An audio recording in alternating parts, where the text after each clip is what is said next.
If you're ready for your boutique to be more profitable in 2025, this is the video for you. I believe that 2025 is going to be a make it or break it year for a lot of people. And I hate to say this, but I've been doing it forever. I just think this is the year you need a plan.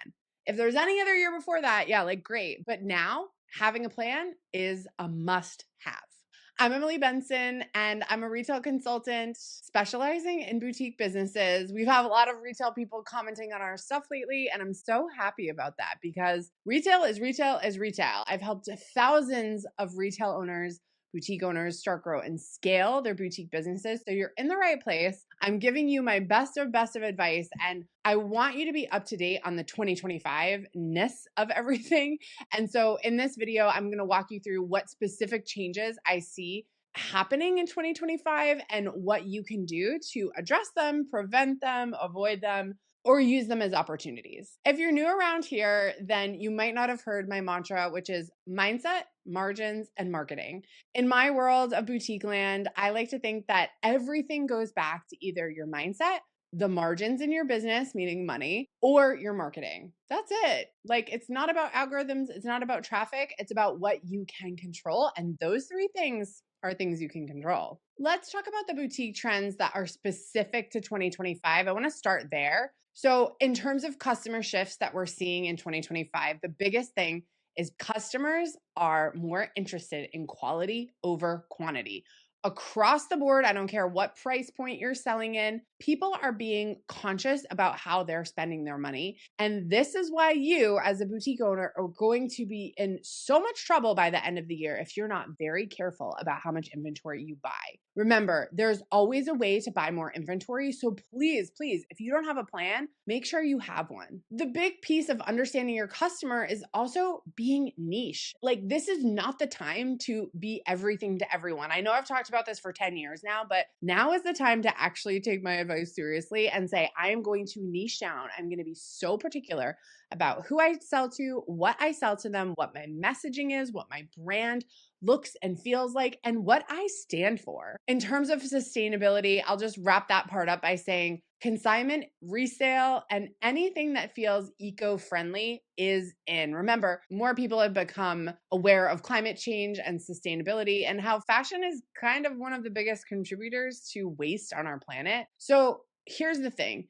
If you want to sell boutique items, that's fine, but buy the inventory correctly. Make sure you're not part of the problem, right? You're not going to be an H&M or a Shein or a Zara, but I do think it's important to understand that we have a part to play in how much inventory we buy and present and making sure that we are being as eco-conscious as possible while still hitting our sales goals.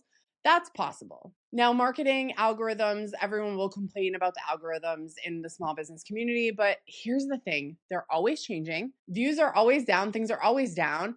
But right now, video is a must, like a must. 5 years ago, 10 years, like even 8 years ago, I was saying, you got to do video. You got to do video.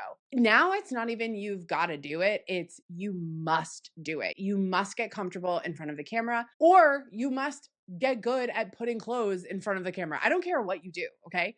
But video is a must. It's always going to be the most engaging. It's going to find you those new customers that you're looking for. And honestly, like, it's not that hard. I need you to just figure out how to do it. And I need you to get brave and just do it. And if you're already doing it, try to do more. Try to be more niche, try to be more specific. The thing is, a lot of you guys are focused on getting new customers, which is always important. And that's where video is going to play a part. But remember, you might have existing customers. So please do not forget about them. Send those emails, talk to them, make them feel like they're VIPs.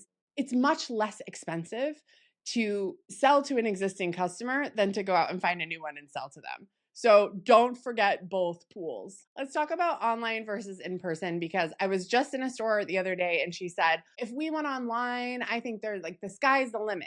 That's not true. Here's the thing. Hybrid does work, being online and in person. But the deal is that both online boutiques and in-person boutiques are thriving right now. So whether you just have one or you have both, you should be able to maximize whatever you're doing. Like, boutiques are still profitable in 2025. And I think that too much pressure and too many people are out there saying, like, go online, run Facebook ads, do all this stuff. When in reality, online is doing great, but brick and mortar is doing really well. A majority of my clients are brick and mortars and they are doing really well. If they're down from sales, what do? We just adjust their inventory. We make sure they're not buying too much. We make sure that they're buying their inventory to hit their sales goals and not otherwise. But overall, I would say people are still shopping brick and mortar. They still want that in-person experience. So don't think that one is better than the other. It's really just how you play it. And it's really what makes sense to you in your life. Okay, your mindset. We have to talk about growth. Whether you're new or starting out, your mindset is for sure the thing that's going to make or break you. Because listen, if you're talking negatively to yourself all day about how you're not doing this well, you're not good at this, you don't know what you're doing, stop. You need a plan, you need some education, you're in the right place. Okay. So, like, you're here with me. But 2025 is the year to stop treating your business like a hobby if you've been in business for a while. This is the year to start to take it seriously.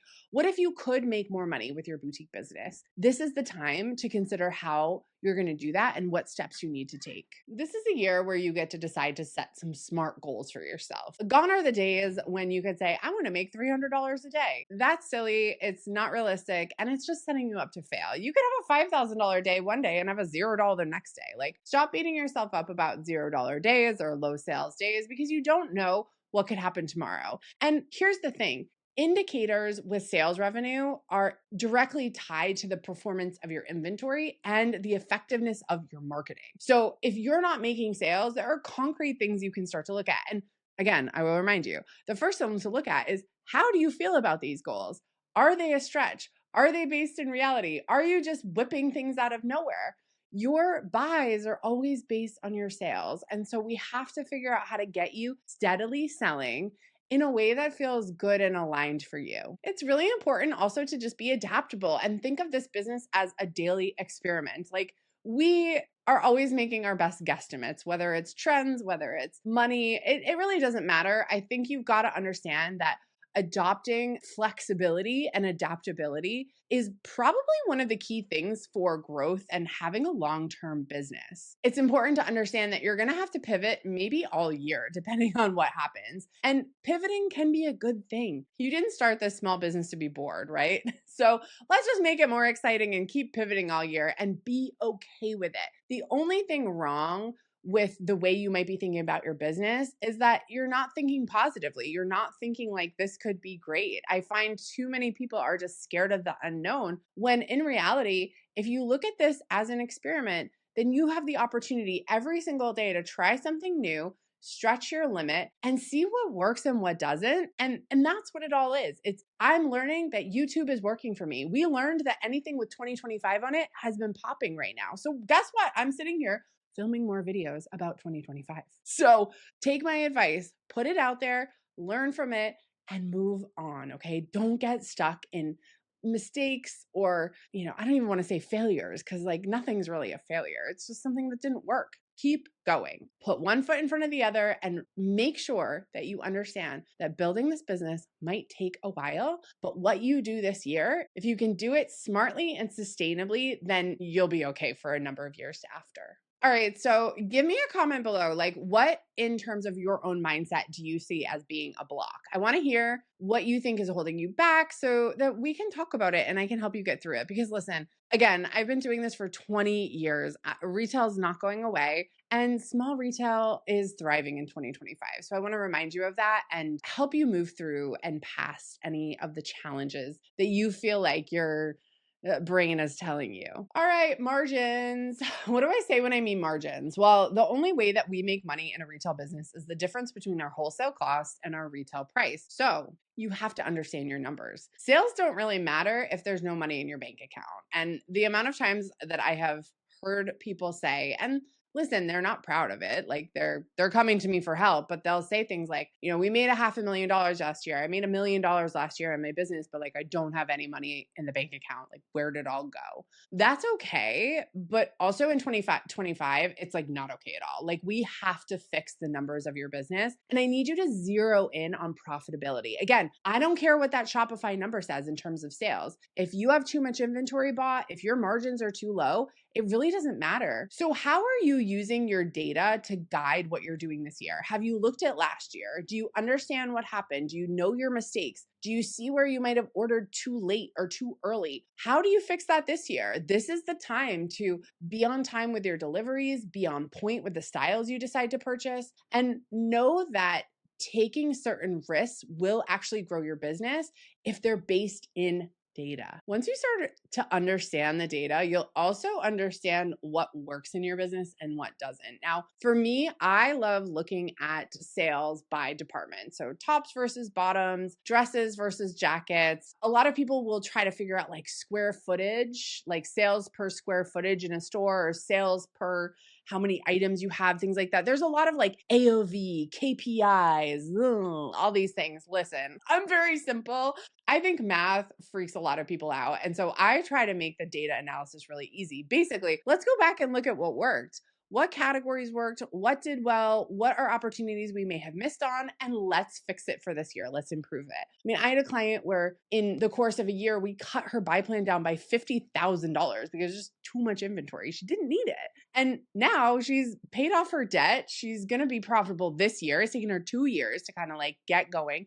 But she paid down a ton of debt, sold through a ton of inventory that was in her basement, all because we looked at the data. That's it. If you're nodding along and you're like, oh my gosh, this sounds like me, like this video, subscribe to my channel, and I'm going to keep giving you more of this information so that you don't feel like you're making mistakes. You do feel like you're mastering the craft and the art and the intuition of boutique and retail businesses. Like this is something that I nerd out about, and I kind of want you to too. So make sure to like and subscribe so that we can keep hanging out, okay? Okay, my third topic is marketing. Marketing. Now, let's be really clear. What am I talking about with marketing? I mean any outward facing promotions that you're doing. So any way that you are presenting your business, your brand to the public. So that could mean billboards, that could mean emails, that could be your logo, that could be social media, of course, right? All of these things contribute to marketing. The question is, how do we leverage marketing to get more eyes in our boutique? Because as you know, the more eyes we get on our boutique, the more clicks we get to our site, or the more people walk in our door, and eventually the more sales we make. It's a funnel. We have to work within that funnel. So you have to be consistent. Obviously, that's the boring part about marketing yourself. But I think it's also important nowadays to be intentional. So using short form video like Instagram Reels or TikToks, those are the things that actually are moving the needle for a lot of people. They're getting that exposure.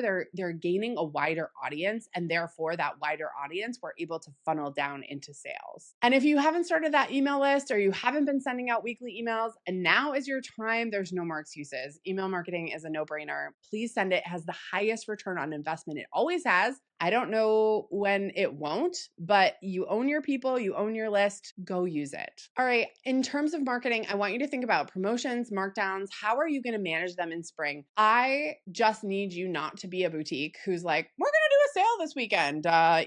The revenue's down a little bit, so we're going to just run a sale. Please don't be that boutique owner, okay? Running a sale, meaning like a promotional markdown, that is not a good way to get sales. And I hate the word sale and sell and sells, but the deal is too many new boutique owners especially rely on saying, oh, we're doing 30% off this weekend to boost their sales. When in actuality, it's just devaluing their brand and it's making them look like very promotion-y. And you're going to get customers that like a discount, that like a promotion. And frankly, like those aren't great customers. So be careful and again, have a plan. When do you want to do a refresh? When are you going to get some new deliveries in? Maybe you plan markdowns and sales before you get those new deliveries. Make sure that those promotions are planned smartly. Again, we want to move through inventory as quickly as possible, and our marketing is what backs that up. Our promotions are what backs that up. If you haven't yet heard about my boutique calendar, it's really a one of a kind in the industry. It's a wall calendar that I created that has affirmations, overview of the month each month, and then within the calendar, it actually tells you when to bring in seasonal items, when to mark them down, and it helps you really plan those markdowns and sales. If you'd like more information about the calendar or a link to grab it, just comment calendar below. We'll comment back with that link. All right, the easiest way to market is to build a community. The craziest part about marketing is when you get a sale from someone you don't know and they say, oh, well, I heard about you from so-and-so. You need more advocates, and you can only get good advocates if you start to build a community. How do you build this community? Like, especially if you're an introvert, it doesn't mean you have to be so bubbly and crazy on camera. It can mean personal reach outs, it can mean text message marketing. I think that building relationship with customers is one of the biggest parts of running a boutique business. I always say make lots of friends and make lots of money. And I think that's the big piece of it here is we have a loneliness epidemic right now. If you have a brick and mortar, I really want to encourage you to host events or do clothing drives or do something to just get people together. I think that understanding that your brick and mortar has the potential to be a community hub is really kind of cool. I mean, honestly, I'm ready to open like a kids play space with a consignment store in it, just so, we kind of kill two birds with one stone, but really thinking about the idea that like we don't have many third spaces to get together. Are boutiques that new space? They definitely could be. If you're online, obviously it's not as easy, but I do want you to think about where is that central place where everyone can find you? They can talk to you. Is it Instagram? Is it a Facebook group? Where are you choosing to build that community? Because the hard part is with community is it can't be built over the course of like a lot of different places. So I just recently had a customer who leverages her app for people to shop on. And I said, listen, why don't you just focus on the app? Like that is where you do most of your work, most of your sales. Why don't we just promote on Instagram and get people to download the app, and then they'll get to interact with you. You can comment, you'll be able to do your live streams on there. You've got to remember that people don't want to look hard for community. They want to say, oh my God, it's right here. Great. Let me join it. This is cool. And let me stay in it because the engagement is good and the people that you've joined are fun. Will it take a little bit longer online? Yeah, it might, but that's where you get to shine. That's where you get to show your personality. That's where you get to teach your styling tips. Even if it's as simple as posting questions on your Instagram story, posting a this or that, asking for feedback about styles, asking for feedback about events or things that they're interested in. I think that when we put energy into our community and building them up and making them feel good, it's really just what boutiques do. I think 2025 is such a great opportunity for boutiques to become a hub for women. Remember, we can be a resource for both getting dressed and living life, right? I think that that's where influencers and boutique owners kind of cross over sometimes. There's some weird crossover, but I think that even if you're not an influencer, the fact that you're showing up, the fact that you're living your dream, you're selling things you love, there's a lot to celebrate about that. And I think that other people want to celebrate with you. Remember, most women want to support other women, right? And so I think that it's really important for you to remember that and put yourself out there in the way that makes you feel best and the way that makes you feel the most inclusive for whoever your community is. Okay, so 2025, what are you gonna do? What's your plan? Do you have one? Do you need help? Tell me below. I'd like to invite you to watch my State of the Boutique Industry webinar. It's specific to 2025. All you have to do is comment 2025 below. We'll send you over the link to register for it. It's an on-demand free training and it gets rave reviews. So I'd love to send that to you. And as always, here's to making lots of friends and lots of money in 2025. See you guys on the next one. Bye.